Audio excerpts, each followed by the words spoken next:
ସାଥିରେ ଛିଡ଼ା ହୋଇ ସାହସ ଦେବା ପାଇଁ କେହି ଲୋକ ନାହାନ୍ତି। ସାମ୍ନାରେ ଛିଡ଼ା ହୋଇ ରାସ୍ତା ଦେଖାଇବାକୁ କେହି ଲୋକ ନାହାନ୍ତି। କିନ୍ତୁ ପଛରେ ଛିଡ଼ା ହୋଇ ଅନେକ କଥା କହିବାକୁ ଆଜିକାଲି ବହୁତ ଲୋକ ଅଛନ୍ତି। ଶରୀର ସୁନ୍ଦର ଥାଉ କି ନଥାଉ, କିନ୍ତୁ କହୁଥିବା ଶବ୍ଦ ଗୁଡ଼ିକ ସୁନ୍ଦର ହେବା ନିହାତି ଦରକାର। କାହିଁକି ନା ଲୋକ ଚେହେରା ଭୁଲି ଯାଆନ୍ତି, କିନ୍ତୁ କହିଥିବା କେଇପଦ କଥା ମନ ଭିତରେ ବସା ବାନ୍ଧି ରହିଯାଏ। ସମ୍ପର୍କ ଆରମ୍ଭ ହୁଏ ସ୍ନେହରୁ, ବଞ୍ଚି ରୁହେ ବ୍ୟବହାରରୁ, ଅନୁଭବ ହୁଏ ଯନ୍ତ୍ରଣାରୁ, ଅନୁଭୂତି ରହେ ହୃଦୟରେ, ଫିକା ପଡ଼ିଯାଏ ଅବହେଳାରୁ, ଆଉ ଭାଙ୍ଗିଯାଏ ଛୋଟିଆ ଭୁଲ ବୁଝାମଣାରୁ। ପର କଥା ଶୁଣି କେବେ ବି କାହା ବିରୁଦ୍ଧରେ କୌଣସି ପଦକ୍ଷେପ ନିଅନ୍ତୁ ନାହିଁ, କାରଣ ଏଠାରେ ଘର ଭାଙ୍ଗୁଥିବା ଲୋକ ବହୁତ ଅଛନ୍ତି, କିନ୍ତୁ ଘର ଯୋଡ଼ିବା ଲୋକ ବହୁତ କମ୍।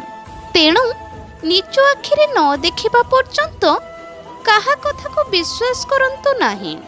ଯାହା ନ ଦେଖିବ ଦୁଇ ନୟନେ, ପରତେ ନ ଯିବ ଗୁରୁ ବଚନେ।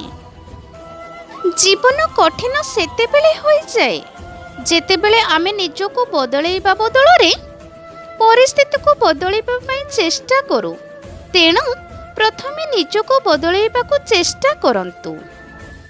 ଅନ୍ୟମାନେ ତୁମ ବିଷୟରେ କ'ଣ ଭାବୁଛନ୍ତି ତା ବିଷୟରେ ଗୁରୁତ୍ୱ ନ ଦେଇ ନିଜେ ନିଜ ବିଷୟରେ କ'ଣ ଭାବୁଛନ୍ତି ତା ବିଷୟରେ ଧ୍ୟାନ ଦିଅନ୍ତୁ। ଏବେ ତ ସବୁ ସମ୍ପର୍କର ଅର୍ଥ ହିଁ ବଦଳିଗଲାଣି। ଏବେ ତ ସବୁ ଭଲ ପାଇବାର ଗୋଟିଏ ଅର୍ଥ, ତାହା ହେଉଛି ସ୍ୱାର୍ଥ।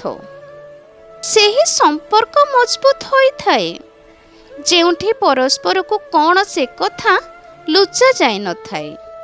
ଭୁଲ ତ ସିଏ କରିଥାଏ ଯିଏ ପରିଶ୍ରମର ସହ କାମ କରିଥାଏ।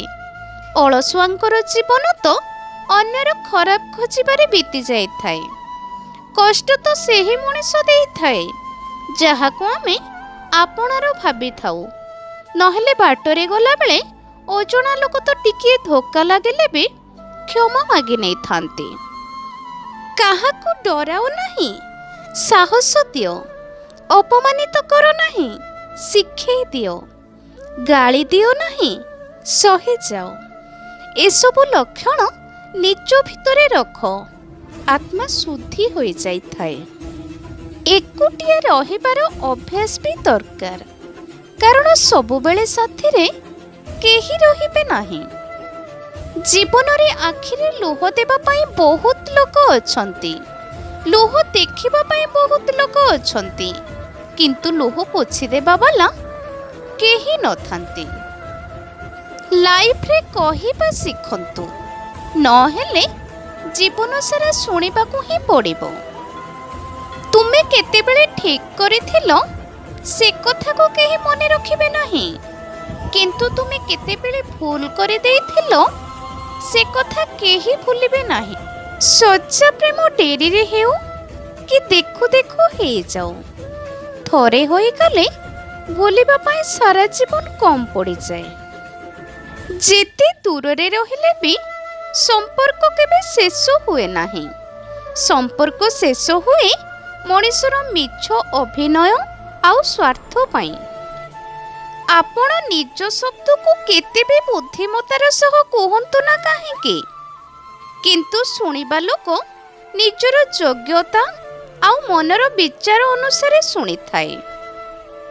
ଅସ୍ତ୍ର କେବଳ ଶରୀରକୁ ଆଘାତ କରେ, କିନ୍ତୁ ଗୋଟିଏ ଶବ୍ଦ ହସ ଖୁସିରେ ବଞ୍ଚୁଥିବା ମଣିଷକୁ ସବୁଦିନ ପାଇଁ ଚୁପ୍ କରାଇ ଦିଏ। କିଛି ସମୟ ନିଜର ବଡ଼ମାନଙ୍କ ସହ ବିତାଅ, କାହିଁକି ନା ସବୁ ଜିନିଷ ଗୁଗୁଲରେ ମିଳିନଥାଏ। ଯିଏ ମୌକା ଦେଉଛି ତାକୁ ଧୋକା ଦିଅ ନାହିଁ, ଏବଂ ଯିଏ ଥରେ ଧୋକା ଦେଇଛି ତାକୁ ଆଉ ଥରେ ମୌକା ଦିଅ ନାହିଁ। ଯେଉଁ ମଣିଷ ନିଜ ମନକୁ ନିୟନ୍ତ୍ରଣରେ ରଖିପାରେ ସେ କିଛି ବି କରିପାରେ। ଏ ମତଲବୀ ଦୁନିଆରେ ଗୋଟିଏ କଥା ନିଶ୍ଚିତ ସତ୍ୟ କି ସମସ୍ତଙ୍କ ପାଖରେ ସବୁ କିଛି ଅଛି, କିନ୍ତୁ ଦିଲ୍ ସମସ୍ତଙ୍କୁ ଖାଲି। ସ୍ୱାର୍ଥପର ସମ୍ପର୍କ ସ୍ୱାର୍ଥ ଥିଲା ପର୍ଯ୍ୟନ୍ତ ସାଥିରେ ରୁହନ୍ତି, କିନ୍ତୁ ହୃଦୟରୁ ଗଢ଼ାଯାଇଥିବା ସମ୍ପର୍କ ଶେଷ ନିଶ୍ୱାସ ପର୍ଯ୍ୟନ୍ତ ସାଥିରେ ଥାଆନ୍ତି।